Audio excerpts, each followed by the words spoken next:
Alter F1 जैसे ही press करेंगे पुरानी कंपनी बंद हो जाएगी। अब आपको नई कंपनी ओपन करना है, अपन ने जो कंपनी बनाई थी उसको ओपन करना है। F1 प्रेस करेंगे और आपके सामने लिस्ट आएगी कंपनियों की और आप यहाँ से ओपन कर सकते हैं। तो अपनी कंपनी अपन देख लेते हैं कौन सी है, उसे अपन यहाँ से ओपन कर लेंगे। ABC एंड कंपनी, इसे अपन ने ओपन कर लिया है।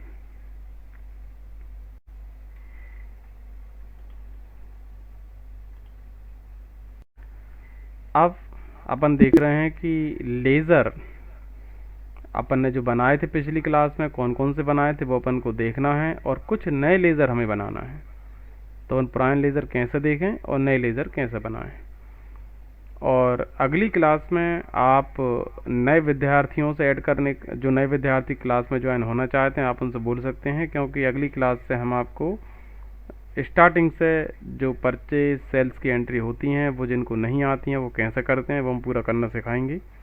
एंट्री कैसे बोलते हैं और किसको बाय करते हैं, किसको टू करते हैं, क्या नियम होता है, वो सब हम आपको बताने वाले हैं। तो आज हम आपको कुछ लेज़र बनाना बता रहे हैं। शॉर्टकट की है ALT। ALT प्रेस करने के बाद आपको एंटर प्रेस करना है। तो यहाँ पर आपको दिखाई देगा कि पिछली क्लास में आपने कौन कौन से लेज़र बनाए थे और आपने उनको अंडर में कहाँ कहाँ भेजा हुआ था। आप इसका स्क्रीनशॉट लेकर भी रख सकते हैं, इससे आपको याद रहेगा कि कौन से लेज़र को आपको अंडर में कहाँ भेजना है, ताकि जब आप खुद प्रैक्टिस करेंगे उस समय आपको यदि कोई कन्फ्यूज़न होता है कि कौन से लेज़र को कहाँ भेजना है, तो आप ये स्क्रीनशॉट जो आपने लिया होगा इसको देखने के बाद आप सही जगह भेज देंगे। अब कुछ और लेज़र हमें बनाना है, तो हम डाउन एरो की द्वारा नीचे चल रहे हैं और यहाँ पर अपन कुछ नए लेज़र बनाने वाले हैं। नए लेज़र में अपन बना रहे हैं octroi,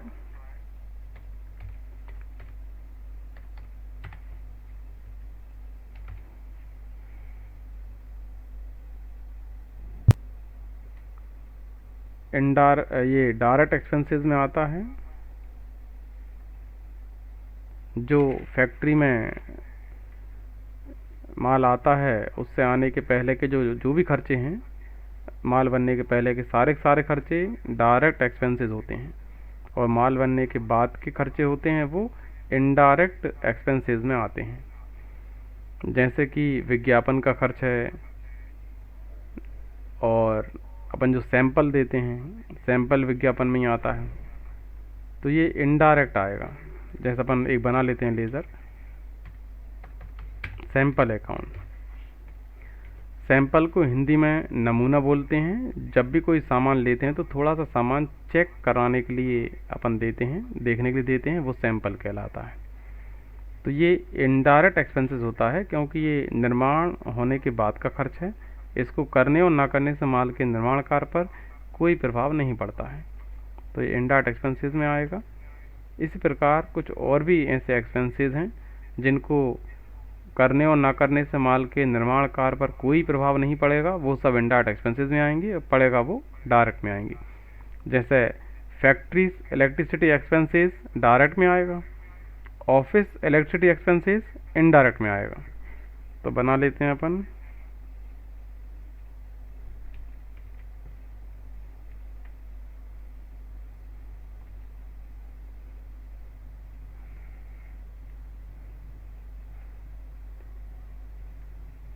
factories electricity expenses account, ये आएगा डायरेक्ट एक्सपेंसेस में। और ऑफिस का है ऑफिस इलेक्ट्रिसिटी एक्सपेंसेस अकाउंट, ये आएगा इनडायरेक्ट एक्सपेंसेस में। अब हम इसको सेव करना है, लेज़र को सेव करना है, तो अपन कैसे सेव करेंगे, एंटर प्रेस करेंगे और ये सेव हो जाएगा। एस्केप बटन द्वारा अपन वापस जाएंगे और फिर अपन वाउचर एंट्री करने के लिए शॉर्टकट V प्रेस करेंगे, V फॉर वाउचर। माना कि यहाँ पर हमें फैक्ट्री जिसके बिजली के बिल का भुगतान करना है उसकी एंट्री करना चाहते हैं हम। तो आपको जब भी फैक्ट्री के बिजली बिल का भुगतान करना हो या ऑफिस का बिजली बिल का भुगतान करना हो, पर वाउचर में आपको एंट्री हमेशा पेमेंट वाउचर में ही करना है। तो यहाँ पर पेमेंट वाउचर को सिलेक्ट करेंगे और बाय में खर्च का नाम लिखते हैं। तो यहाँ पर अपन फैक्ट्रीज का इलेक्ट्रिसिटी एक्सपेंसेस की एंट्री करना चाह रहे हैं, तो यहाँ अपन कर लेते हैं। माना कि 15,000 रुपये की एंट्री आपको करना है और 2 में कैश आप पेमेंट कर रहे हैं तो कैश लिखेंगे, चेक द्वारा या ऑनलाइन कर रहे हैं तो बैंक लिखेंगे। नरेशन लिख देंगे आप, being paid factories electricity bill. Office का करना है तो बाय में लिखेंगे आप ऑफिस इलेक्ट्रिसिटी एक्सपेंसेस अकाउंट, माना कि आपको 3,000 रुपये करना है और 2 में कैश करना है तो आप यहाँ पर कैश लिखेंगे। इसी प्रकार से आपको जितने भी खर्चों की एंट्री करना है, आप बाय में आप खर्चों के नाम लिखेंगे, 2 में आप कैश लिखेंगे और आप एंट्री कर दिया करेंगे। और जब भी हम आपसे कभी एंट्री पूछें कि कमीशन दिया, किराया दिया, मजदूरी दी, आवक गाड़ी भाड़ा दिया, जावक गाड़ी भाड़ा दिया, बिजली का बिल भरा, ऑफिस का बिजली का बिल भरा, तो फिर आप इन खर्चों को बाय किया करेंगे। जैसे हमने बताया, किराया दिया by rent account to cash account, commission दिया by commission account to cash account, बिजली के बिल का भुगतान किया by electricity bill account to cash account, telephone bill का भुगतान किया by telephone bill account to cash account, office के बिजली बिल का भुगतान किया by office electricity bill account to cash account, repairing expenses किया by repairing expenses account to cash account. इस तरह से आप जितने भी खर्चों के बारे में हम आपको बताएंगे, आप उन खर्चों की एंट्री को बाय में कर दिया करेंगे। खर्चों को बाय में लिखेंगे, 2 में उन खर्चों का भुगतान किस माध्यम से कर रहे हैं उसे आप 2 में लिखेंगे। जैसे कैश कर रहे हैं तो 2 में आप कैश लिख देंगे और चेक द्वारा कर रहे हैं तो आप 2 में बैंक लिख देंगे। ऑनलाइन, फ़ोनपे, गूगल पे, नेट बैंकिंग किसी माध्यम से कर रहे हैं तब भी आप 2 में बैंक लिखेंगे, क्योंकि उस समय बैंक से अमाउंट जाएगा। तो ये सभी समझ में आ गया किस तरह से आप लेजर बनाते हैं, किस तरह से वाउचर एंट्री करते हैं। आप प्रॉफिट एंड लॉस अपन ने पिछली क्लास में देखना सीख लिया था, एक बार हम फिर बता रहे हैं। पी प्रेस करते हैं अपन, गेट ऑफ टेली पे आने के बाद जैसे आप पी प्रेस करेंगे यहाँ पर आपको प्रॉफिट एंड लॉस अकाउंट दिख जाएगा। हमने आपको कहाँ पे क्या देखते हैं पहले ही बता दिया था। डिटेल में देखना है तो आप यहाँ पे क्लिक करेंगे, डिटेल पर शॉर्टकट है alter F1, alter F1 press कर भी आप डिटेल में इसे देख सकते हैं। फिर बैलेंस शीट कैसे देखते हैं, अपन वापस जा रहे हैं, एस के बटन द्वारा बी प्रेस कर रहे हैं, बी फॉर बैलेंस शीट। यहाँ पर आप देख रहे हैं ये बैलेंस शीट है। बैलेंस शीट को हिंदी में बोलते हैं आर्थिक चिट्ठा। ये व्यवसाय की आर्थिक स्थिति को दर्शाता है। इसके एक पक्ष में दायित्व लायबिलिटीज़ लिखे जाते हैं, दूसरे पक्ष में संपत्ति अर्थात एसेट्स को लिखा जाता है। लायबिलिटीज़ क्या होती हैं, जो हमें भविष्य में देना है वो हमारे दायित्व होते हैं। एसेट्स क्या होते हैं, जो हमारी संपत्तियां हैं, स्थायी संपत्ति हैं, या फिर हमें भविष्य में यदि कुछ मिलने वाला है, कुछ लाभ मिलने वाला है, वो हमारे लिए करंट एसेट्स कहलाते हैं। स्थायी या फिक्स एसेट्स वो होते हैं जैसे भवन, फर्नीचर, मशीन, जिनका हम 1 वर्ष से ज़्यादा यूज़ करते हैं, 1 वर्ष के अंदर हम उन्हें कैश में परिवर्तित नहीं करते हैं, वो स्थायी संपत्ति कहलाती हैं। और उन संपत्तियों को जिनको हम 1 वर्ष के अंदर कैश में परिवर्तित कर देते हैं वो करंट एसेट्स कहलाती हैं। करंट एसेट्स के एग्जाम्पल होते हैं देनदार, हमने जिन उधार माल बेचा है वो हम 1 वर्ष के अंदर कैश वापस लौटाते हैं। देनदार, बिल्स रिसीवेबल, ऐसे बिल जिनके भुगतान हमें मिलने वाले हैं वो बिल्स रिसीवेबल यानी प्राप्य बिल कहलाते हैं।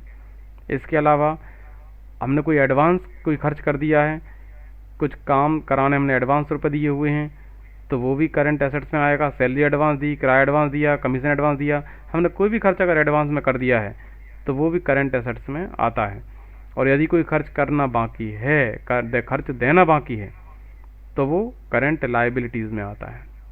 इस तरह से तो ये करंट एसेट्स होते हैं, करंट लायबिलिटीज होते हैं। फिक्स दायित्व क्या होते हैं, फिक्स दायित्व होते हैं जो लंबे समय के लिए चलते हैं, जैसे दीर्घकालीन ऋण, 1 वर्ष से ज़्यादा समय के बाद वो कैश में चेंज होगा दायित्व, वो स्थायी दायित्व कहलाते हैं, फिक्स लायबिलिटीज़ कहलाते हैं। तो ये इस तरह से बैलेंस शीट होती है। बैलेंस शीट का नियम है कि डेबिट क्रेडिट अर्थात लायबिलिटीज़ और एसेट्स दोनों पक्षों का योग हमेशा बराबर बराबर आता है। तो आप देख रहे हैं दोनों साइड का योग बराबर बराबर है, इस तरह से आता है बैलेंस शीट में। कभी भी ये टोटल अलग अलग नहीं होना चाहिए। तो बाकी आप कोई और दिक्कत आती है, कुछ क्वेश्चन आप माइंड में होंगे, समझ में नहीं आएगा, तो आप अगली क्लास हमसे पूछना, हम आपको ये और अच्छे से समझा देंगे।